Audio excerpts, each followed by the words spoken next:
ദിയസന, ഈ സമയത്ത് എന്താണ് പറയാനുള്ളത്? ഭയങ്കര സന്തോഷം, ഭയങ്കര പ്രൗഡ് നമുക്ക് എല്ലാവർക്കും. ഇതെല്ലാവരും ആണ്. ഇതാണ് ആദിലനോട് PR.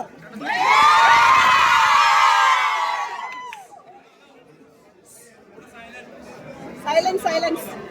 എന്താണ് ഈ നിമിഷം മൊത്തത്തിൽ പറയാനുള്ളത്? ശരിക്കും സന്തോഷം, ഭയങ്കര സന്തോഷം. നിങ്ങളെല്ലാവരും ഭയങ്കര പ്രൗഡായിട്ട് അഭിമാനത്തോടെ നിൽക്കല്ലേ. അവരുടെ ഗെയിമിനൊക്കെ എങ്ങനെ നോക്കി കാണുന്നു? ഒരു 100 ടോപ്പ് 5 എത്തുമെന്ന് വിചാരിച്ചാണ്. അപ്പൊ അതിന് അങ്ങോട്ട് എത്താൻ ടോപ്പ് 5 അല്ല, 100 വിന്നറാവെന്ന് പറഞ്ഞ ആളാണ് ഞാൻ. 100 എന്തുകൊണ്ട് ടോപ്പ് 5 എത്തിയില്ല എന്നുള്ളതിനെ പറ്റിയിട്ട് നമുക്ക് ആർക്കും അറിയില്ല. എല്ലാവരും അറിയുന്നത് പോലെയും എല്ലാവർക്കും അറിയുന്ന പോലെയും ആസ് എ മുൻ കണ്ടസ്റ്റന്റ് എന്നുള്ള നിലയിലും ടിക്കറ്റ് ഫിനാലെ എന്ന് പറയുന്ന ഒരു സംഭവത്തിലേക്ക്, ഡയറക്റ്റ് ഫിനാലയിലേക്ക് സെലക്ട് ചെയ്യപ്പെടുന്ന ഒരു ആളാണ് ടിക്കറ്റ് ഫിനാലെ. അതിനകത്ത് അൺഡിസേർവിംഗ് എന്നുള്ള ലെവലിലാണ് അവർ ഫിനാലെ വീക്ക് എന്ന് പറഞ്ഞൊരു ക്രിയേഷൻ പോലും നടത്തിയത്. ആ സമയത്ത് എനിക്ക് ഏകദേശം ഒരു ധാരണ ഉണ്ടായിരുന്നു ഫൈനലിലേക്ക് ആ കുട്ടിയെ കൊണ്ടുവരാതിരിക്കാനുള്ള ഒരു ഇതാണെന്നുള്ളത്. അപ്പോൾ ഇപ്പം നിങ്ങൾക്ക് അറിയായിരിക്കും, പെർസെൻറ്റേജ് കാണിക്കുന്ന സമയത്ത് അതിനകത്ത് എത്രത്തോളം സത്യം ഉണ്ടെന്നുള്ളതൊന്നും അറിയത്തില്ല. പക്ഷേ പെർസെൻറ്റേജ് ലെവലിൽ നോക്കിയാൽ പോലും ആദിലയുടെയും നൂറയുടെയും ഒരുമിച്ചുള്ള വോട്ട് വരുമ്പോൾ 100 ഫസ്റ്റ് പൊസിഷനിലാണ് വരുന്നത്. അത് നിങ്ങൾക്ക് ചെക്ക് ചെയ്ത് നോക്കിയാൽ മനസ്സിലാവും. ഈ പറഞ്ഞ ഫസ്റ്റ് സെക്കൻഡ് നിന്ന അനുമോളായാലും അതുപോലെ അനീഷ ആയാലും ഷാനവാസ് ആയാലും ഒക്കെ ഉള്ള ആളുകളുടെ കൗണ്ടിന് ഏകദേശം മുകളിലേക്കാണ് ആ കൗണ്ട് വരുന്നത്. മേ ബി വിന്നർ ആവുമെന്നുള്ള ഒരു ധാരണ ഉണ്ടായിരുന്നത് കൊണ്ടിട്ട് പുറത്താക്കിയതാണോ? ഈ 99ാമത്തെ ദിവസം കൊണ്ടുവന്ന് ആക്കിയതിനോടൊക്കെ ഭയങ്കരമായിട്ടുള്ള ഒരു മറ്റൊരു കാര്യം ചോദിച്ചാൽ, ഈ വോട്ടിങ്ങിന്റെ ലിസ്റ്റ് കാണിച്ച സമയത്ത് വോട്ടിങ്ങിന്റെ അക്ബർ ടോപ്പ് 5 ഡിസേർവ് ആയിട്ടുള്ള ഒരു കണ്ടസ്റ്റന്റ് ആണ്. ഞാൻ അക്ബർ ഒരിക്കലും അക്ബർ ടോപ്പ് 5 മുകളിൽ വരുന്ന ഒരു കണ്ടസ്റ്റന്റ് ആണ്. അല്ല, ഈ വോട്ടിംഗ് ലിസ്റ്റ് എവിക്ഷനിലുള്ള ഓരോ വോട്ടിംഗ് ലിസ്റ്റ് കാണിച്ചിരുന്നല്ലോ. ആ ശതമാനത്തിൽ ഒരു സമയത്ത് പോലും അക്ബറിന് ആദിലിനെയും നൂറേനേക്കാളും കൂടുതൽ വോട്ടുള്ള ഒരു ശതമാനം ഒരു തവണ പോലും ഉണ്ടായിരുന്നില്ല.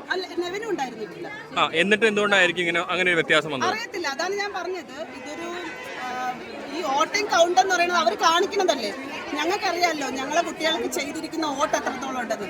അത് ഇവരെല്ലാവരും കൂടി ചെയ്ത കഷ്ടപ്പെട്ട വർക്കാണ്. അപ്പോൾ അത് എത്രത്തോളം വർക്ക് ചെയ്തിട്ടുണ്ടെന്ന് നമുക്കറിയാം. നമ്മളതിൽ ഓരോ ഈച്ച് ആൻഡ് എവറി വൺ വോട്ടിന്റെ കണക്ക് ഞങ്ങളുടെ കയ്യിലുണ്ട്. അത് വെച്ച് നോക്കുകയാണെന്നുണ്ടെങ്കിൽ 100 പൊസിഷൻ ഞങ്ങൾ നോക്കി വന്ന സമയത്ത് 3rd പൊസിഷനിൽ വരെ നിന്നതായിരുന്നു. പക്ഷേ ഫൈനലിൽ വരുന്ന സമയത്ത് മേ ബി ചാൻസസ് ഉണ്ടായിരുന്നായിരിക്കും. ചിലപ്പോൾ ടോപ്പ് 2 അല്ലെങ്കിൽ വിന്നറിലേക്കോ ഉള്ള ചാൻസസ് ഉണ്ടായിരുന്നായിരിക്കും.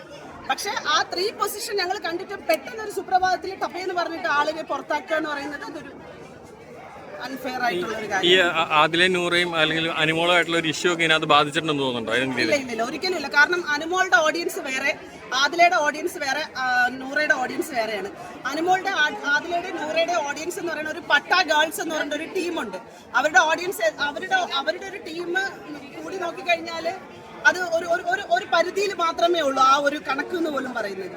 പക്ഷെ എന്നാൽ പോലും അവര് ഈ പ്രശ്നങ്ങളിലൂടെ അവർ കടന്നു പോകുന്ന സാഹചര്യത്തിലും അവർ ഈക്വൽ ചെയ്ത് തന്നെയാണ് വോട്ടുകൾ എല്ലാവർക്കും കൊടുത്തതെന്നുള്ളതാണ്. കാരണം അവരൊരിക്കലും അതിനകത്തുള്ള പ്രശ്നങ്ങളൊന്നും പുറത്ത് ബാധിക്കുന്ന രീതിയിൽ ചെയ്തിട്ടില്ല. സോ അതൊരു സൈഡ് മാത്രമാണ്. പക്ഷെ അത് ഇല്ലെങ്കിൽ പോലും അവരുടെ വോട്ടിന്റെ കൗണ്ട് നമുക്ക് കൃത്യമായിട്ട് അറിയുന്നതാണ്. അത് ഒറ്റക്കൊരു കാര്യം, ദേശന കഴിഞ്ഞ ദിവസം ഒരു വാക്ക് പറഞ്ഞിരുന്നു, ഇവരാരെങ്കിലും വിജയിച്ചില്ലെങ്കിൽ, അതായത് ഇനിയൊരു കണ്ടസ്റ്റന്റ് നല്ലൊരു ബിഗ് ബോസ് ഉണ്ടാവില്ല. അതിനെ കുറിച്ച് ഇപ്പൊ എന്താ പറയാനുള്ളത്? അതായത് നൂറയ്ക്കോ അതിലേക്ക് ജയിച്ചില്ലെങ്കിൽ ഇനിയൊരു നല്ലൊരു ബിഗ് ബോസിൽ നല്ലൊരു കണ്ടസ്റ്റന്റ് ഉണ്ടാവില്ല.